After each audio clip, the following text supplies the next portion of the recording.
to Cut to the Chase with Jen and Dan. This is episode 8.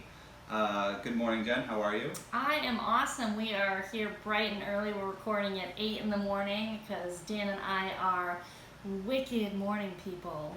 Absolutely, and we both have very busy days, so wanted to get everything done. Sometimes you just have to start the day a little bit earlier. Love it.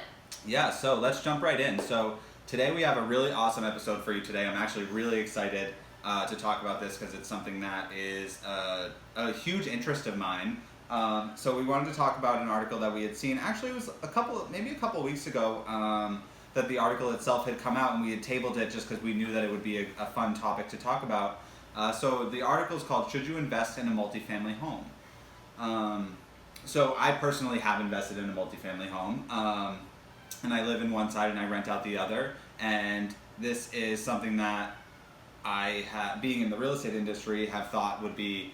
Being in the real estate industry, it really is such an awesome investment for people to be able to either just have a little income on the side, but also to maybe live in one side and rent out the other and almost live for free besides utility bills. So there's a lot of really great opportunities out there, and we just wanted to talk a little bit about them today. Yeah, absolutely. So when talking about multifamily homes, they're usually categorized either owner-occupied, like Dan's talking about, or a straight-up investment. And Dan, for example, could turn from an owner-occupied. He might decide to hang on to the building when he's done, so he might move from owner-occupied. Yeah, hopefully I'm never going to sell this property. Yeah, to a straight-up investment. So it does change the way you budget for it and the way you think about it, because when you're living in a home, you definitely have expenses for repairs and for heating and cooling and all that kind of stuff that you would naturally expect. But when you don't live there, you also are still responsible for most of the expenses that you don't farm out to people renting. So it depends how the building is built, the ways you can do that. Yes. But let's hop over to the article. Yeah, so the article kind of details a little bit about the steps required for purchases of the multifamily properties, and then kind of tells you a little bit about stuff that you want to watch out for. So it's a really interesting article and kind of goes through the whole process. But a couple of things that we wanted to point out: average cost of a multifamily home. So costs usually depend on a number of factors like the location, the condition, and the age of the property. And usually the prices, as far as price per square foot, are on par basically with the with single family homes in the area, but some expenses that you want to look for as your that you want to budget for up front: down payment, closing costs, property inspections, and renovations. Those are all, just like when you're purchasing a single family home, they're all things that you're going to encounter. And as far as the down payment goes, there are certain. So if you're living in one side and renting out the other, having it as owner occupied, you're still eligible for the lower down payment options, such as maybe even an FHA loan for 3.5% down, or if you qualify for like a conventional with 5% down, and if you are not planning on living in the property, one thing you want to budget for is you usually need between 20 and 25% down. So that's definitely something that you would want to be on the lookout for. And then closing costs and interest rates actually are a little bit higher on multifamily properties. I think that they're about a percentage-ish point higher, it seems like, when we bought this property. So there is an element of risk, not necessarily something to be afraid of, but when you buy a home and it's one occupant, you only have to deal with that occupant's upkeep or non-upkeep of the building. So that's one risk factor for an institution that's loaning you money, and for yourself when you're living there. The more units you have, the more variables you have for people to leave the bathtub running. Sure. And then there's water damage. So some of the reasons the lending rates are not quite as attractive as single family homes is because they have to build in a little bit of a cushion for things happening to the property that might decrease its value accidentally, shall we say. Mm-hmm. And speaking of accidentals or something like that, when you own a multifamily home, and especially when you have tenants, you have to, of course, follow landlord-tenant laws, and making sure that you stay on top of maintenance is really important. So property insurance, ongoing repairs and maintenance, on-site security, landscaping, that type of stuff are all things that you want to make sure that you're budgeting for. And I think more so than when you're purchasing a single family home, the numbers are important. And not that they're not important when you're buying a single family home, but not that they're more important, just that there are more of them that you want to be keeping top of mind, such as the things that I just mentioned, and making sure that the income that you're going to be receiving from the tenants, or from both 2, 3 sides, however many you end up purchasing, just making sure that the numbers work for you, so that you're still going to be making some money from it rather than shelling out money every month. So here's a good thing to keep in mind. People very easily imagine exactly how much rent they're going to collect from each unit, but we have to pad our budget for when someone needs to move out, and perhaps we don't have someone to move in right away, which does happen. And many times there is going to be a little bit of break in rent, because you're going to want to get in there and paint and to do some routine maintenance in your units, and in between tenants is a really good time to do that. Even in traditional apartment buildings, they typically get a fresh coat of paint, in at least part of the building, before someone new moves in. So I have a price breakdown sheet when people are shopping for multifamilies that I give them, that shows them some things to think about in their budgeting. So I do break down what the income would be, and then I usually subtract out about 5%. So I figure an occupancy rate of 95%, not 100%, because that allows my clients a little bit of savings, that wiggle room of cash, so that you're not totally up against a wall when it's not occupied fully. And then you do have to think about operating expenses, the taxes, insurance, how exactly you're going to manage the property. Are you going to do it all on your own? Are you going to hire a company to do a portion or all of it? And then I recommend 1% of the home value for maintenance. And I know that sounds like a steep cost, because I think when we're shopping for single family homes, realtors typically will say, and you're going to need to budget for some home maintenance. But in a multifamily, because it's being rented out and there's so many required things that you need to do, I put it right there on the page, 1%. Typically, heating, unless it's separated out by unit, many buildings around here are older, and so even if electrical is separated out, you do end up paying for the heat for the units. So that's something that you can budget for.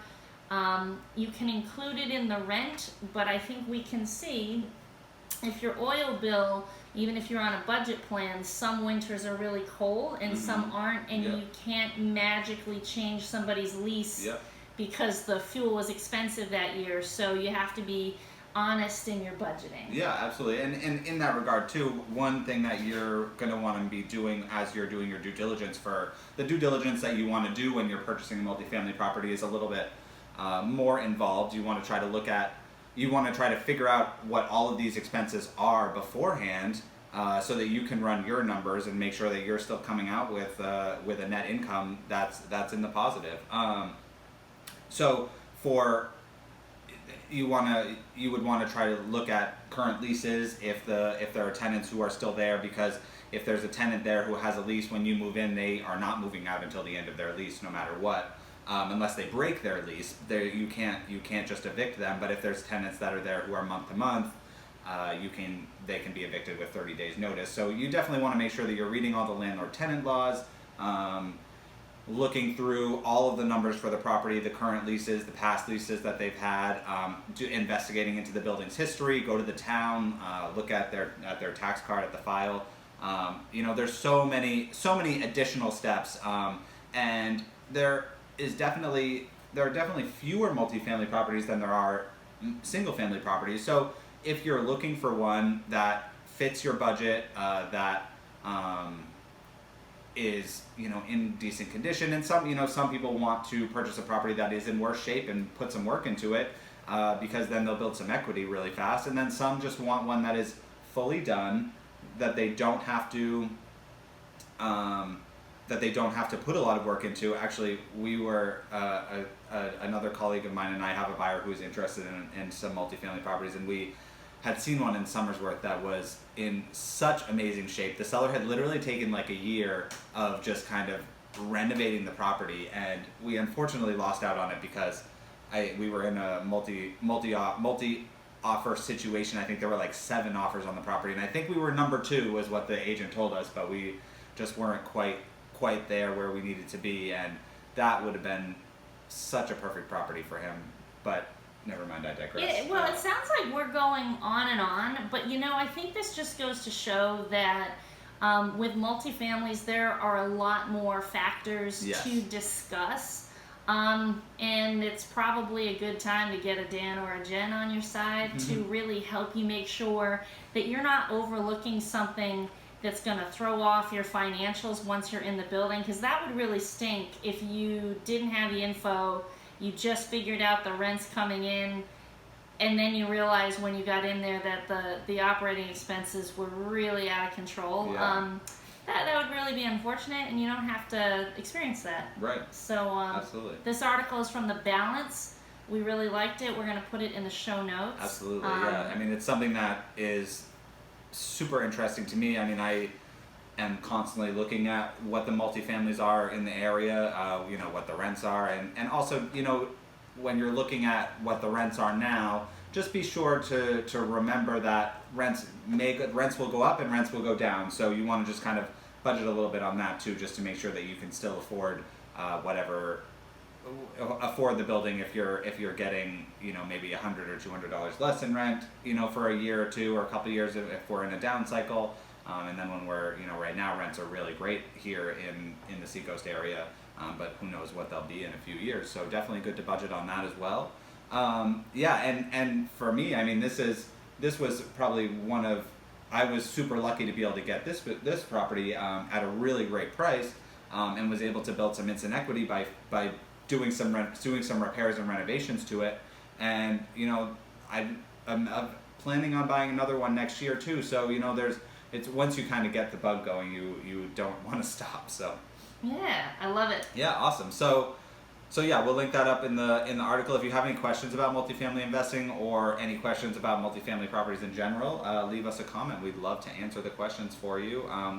Not even necessarily if you're looking to buy a house right now, but just if you're interested in the process and how it works. And then I love this article. Next article from Realtor Magazine. Do I need a permit for that? So building permits, you go to the town to get a permit for lots of things that you need to do to your home, structural, electrical, plumbing, mechanical work, that type of thing, generally require that you go to your town to get a permit. And the town wants you to do this so that they're able to have an inspector come out to make sure that the work that's being done is up to code. Exactly. And this is a good point of do it yourself versus hiring a professional. When you hire a professional, they're going to pull permits because they know to do so, and because of the steep fines that go along with not filing the permits as a professional. Yes. As a homeowner, you actually do still need to pull permits for the work you're doing on your home.